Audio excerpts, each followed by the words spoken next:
अस्सलाम वालेकुम, welcome to the fact factory. आज इस वीडियो में हम बात करेंगे कैंसर की, जिसे उर्दू में सरतान भी कहा जाता है। ये एक ऐसी बीमारी है जिसका मेडिकल साइंस के पास अभी तक ठीक से इलाज नहीं आया। इस बीमारी को स्लो तो किया जा सकता है, लेकिन अगर ये बीमारी किसी को हो जाए तो इससे बचना नामुमकिन है। तो सबसे पहले ये जानते हैं कि आखिर कैंसर है क्या। तो कैंसर बेसिकली एक ग्रुप है बहुत सारी बीमारियों का, जो कि अनकंट्रोल तरह से एबनॉर्मल बॉडी सेल्स को बढ़ाती है, जो कि मजीद बॉडी सेल्स में भी फैल सकते हैं। अब बेसिकली ये एबनॉर्मल बॉडी सेल्स हैं क्या चीज।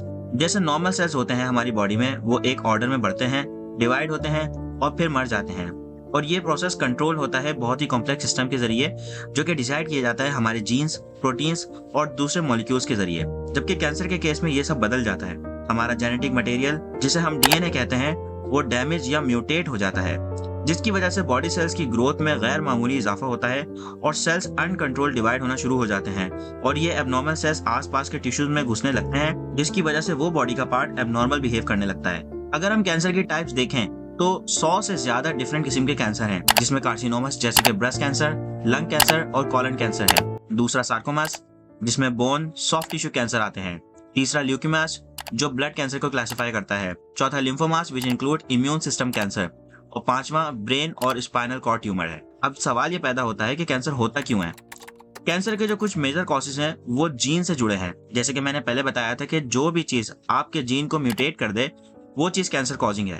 अब मिसाल के तौर पे नंबर 1, जेनेटिक फैक्टर। ये इनहेरिटेड म्यूटेशन यानी ऐसे कुछ कैंसर हैं जो कि आपके आबाओ अजदाद से आप में ट्रांसफर हो सकते हैं, जैसे कि BRCA1 और BRCA2, जिसको हम ब्रेस्ट कैंसर भी कहते हैं। और कुछ फैमिली हिस्ट्री पे भी डिपेंड करता है कि अगर फैमिली में किसी को कैंसर हो जाए तो बहुत ही ज्यादा चांसेस हो जाते हैं कि आपको भी कैंसर हो सकता है। दूसरे नंबर पे एनवायरमेंटल फैक्टर आता है। अगर किसी भी तरह से आपका एक्सपोजर टोबैको या तंबाकू से हो रहा है तो आपको लंग्स कैंसर के चांसेस बहुत ज्यादा बढ़ जाएंगे। दूसरा यूवी रेडिएशन यानी अल्ट्रावायलेट रेडिएशन, जो कि सूरज के बहुत ज्यादा एक्सपोजर से हो सकता है, जो कि बहुत ज्यादा कॉमन सोर्स है। या किसी भी ऐसी चीज जिससे अल्ट्रावायलेट रेडिएशंस निकलें, वो स्किन कैंसर के चांसेस बढ़ा देती है। तीसरा जो फैक्टर है वो है एनवायरमेंटल फैक्टर, जिसमें एयर पोल्यूशन आती है, क्योंकि जितने ज्यादा हवा में पार्टिकल्स होंगे उतने ही ज्यादा लंग्स कैंसर के चांसेस बढ़ जाएंगे। क्योंकि एयर पोल्यूशन में गाड़ियों का धुआं, फैक्ट्री से निकलने वाला धुआं, जो कि डिफरेंट टॉक्सिक केमिकल्स की इवेपोरेशन से बनता है, वो इजीली हमारे टिश्यूज को डैमेज कर सकता है या म्यूटेट कर सकता है। इसीलिए कहा जाता है कि पेड़ पौधे लगाए जाएं जो एयर पोल्यूशन को कम करते हैं। अब यही सारा काम वाटर पोल्यूशन में भी होता है कि टॉक्सिक वेस्ट जो फैक्ट्री से निकलता है, या प्लास्टिक वेस्ट जो कि किसी एक लिमिट तक पानी में डिसॉल्व हो जाता है। और कुछ फर्टिलाइजर्स ऐसे भी हैं जो इनहेल होने पे या उनके फसलों में गिरने से भी कैंसर का रीजन बन सकते हैं। या वो केमिकल्स ग्राउंड में इन्फिल्ट्रेट होकर ग्राउंड वाटर को भी कंटेमिनेट कर सकते हैं, कि जो वो ग्राउंड वाटर पिएगा उसको कैंसर के चांसेस बढ़ जाएंगे। अब ऐसा नहीं है कि कैंसर केमिकल्स या रेडिएशन से ही हो, क्योंकि केमिकल्स को और टॉक्सिक चीजों का लाइफ से निकालना अब नामुमकिन सा हो गया है। तो काफी कुछ हमारे लाइफस्टाइल पे भी डिपेंड करता है। जैसे कि नंबर 1, खाना। अब अगर हम हेल्दी डाइट खाएंगे तो इम्यून सिस्टम स्ट्रांग होगा और म्यूटेशन के चांसेस भी कम होंगे। दूसरा आता है फिजिकल एक्टिविटी, जो कि सबसे ज्यादा जरूरी है। फिजिकल एक्टिविटी भी हमारा इम्यून सिस्टम बढ़ाती है, जिससे बॉडी हमारी टॉक्सिक चीजें जल्दी डिसॉल्व करके एक्सक्रीट आउट कर देती है। तीसरा फैक्टर है हमारा ओबेसिटी। जितना ज्यादा मोटापा, उतने ज्यादा हार्मफुल केमिकल्स बॉडी में स्टोर होने के चांसेस बढ़ जाएंगे और उतने ही ज्यादा जीन्स को म्यूटेशन करने के या किसी भी बॉडी पार्ट को खराब करने के चांसेस भी बढ़ जाएंगे। और चौथा है अल्कोहल कंजप्शन। नशा आवर चीजें तो होती ही खराब हैं, इनके यूज से लिवर और ब्रेस्ट कैंसर के चांसेस बहुत ज्यादा बढ़ जाते हैं। और भी कुछ फैक्टर्स हैं जो आपके काम से जुड़े हो सकते हैं, जैसे कि जिस कंपनी या फैक्ट्री में आप काम कर रहे हैं वहां अगर एस्बेस्टोस या आर्सेनिक जैसे केमिकल्स यूज होते हैं, जैसे कि ग्लास फैक्ट्री या पेंट फैक्ट्री, वो आपके लिए कैंसर का बाइस बन सकते हैं। उसके अलावा परफ्यूम्स में यूज होने वाला केमिकल्स, जिनमें बेंजीन्स या फॉर्मेल्डिहाइड यूज होते हैं, वो भी कैंसर का बाइस बन सकते हैं। और रेडिएशन का एक्सपोजर, जैसे कि अगर आप किसी ऐसी फैक्ट्री में काम कर रहे हैं जहाँ पे आयोनाइजेशन रेडिएशन, जिसमें एक्सरेज और गामा रेज जो सबसे ज्यादा खतरनाक होती हैं, वो किसी लैब या न्यूक्लियर रिएक्टर में मौजूद होती हैं, उनके जरूरत से ज्यादा एक्सपोजर से भी कैंसर का खतरा लाक हो सकता है।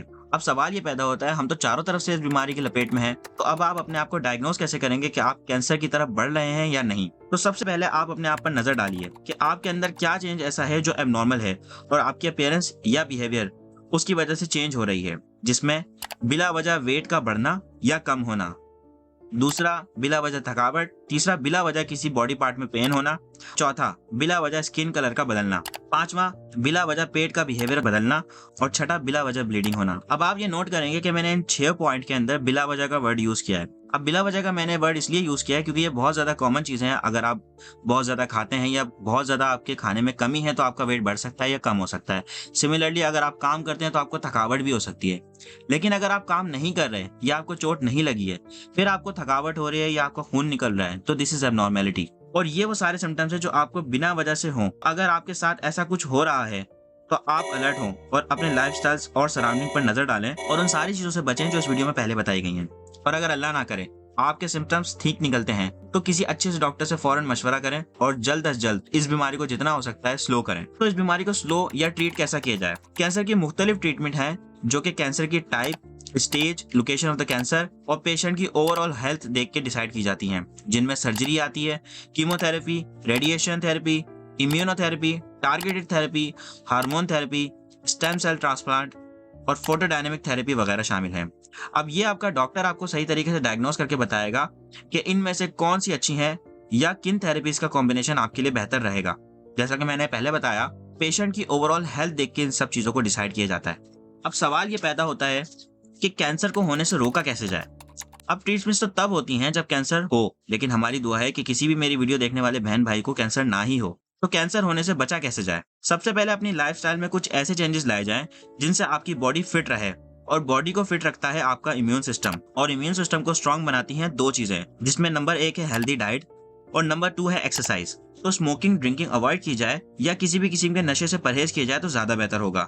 और कोशिश की जाए कि ऑर्गेनिक चीजें खाएं और एक्सरसाइज को डेली रूटीन का पार्ट बनाएं, जिससे आपका वेट भी मेंटेन रहेगा और बॉडी में अननेसेसरी मॉलिक्यूल्स बनना बंद हो जाएंगे और इनडायरेक्टली आपका इम्यून सिस्टम स्ट्रांग होगा। और अगर आपने नोट किया हो कि जितने भी स्पोर्ट्समैन हैं उन्हें इस टाइप की या कोई भी ऐसी बीमारी क्यों नहीं होती, तो पॉइंट ये है क्योंकि वो अपनी बॉडी से इतना काम करवाते हैं कि उनकी बॉडी से सारे हार्मफुल केमिकल बाहर निकल जाते हैं एक्सरसाइज के जरिए। और इसके अलावा अपने आप को टॉक्सिक माहौल से बचाएं या ऐसे एक्सपोजर से बचाएं जहां पे रेडिएशंस या किसी भी किस्म की इनविजिबल वेव्स मौजूद हों।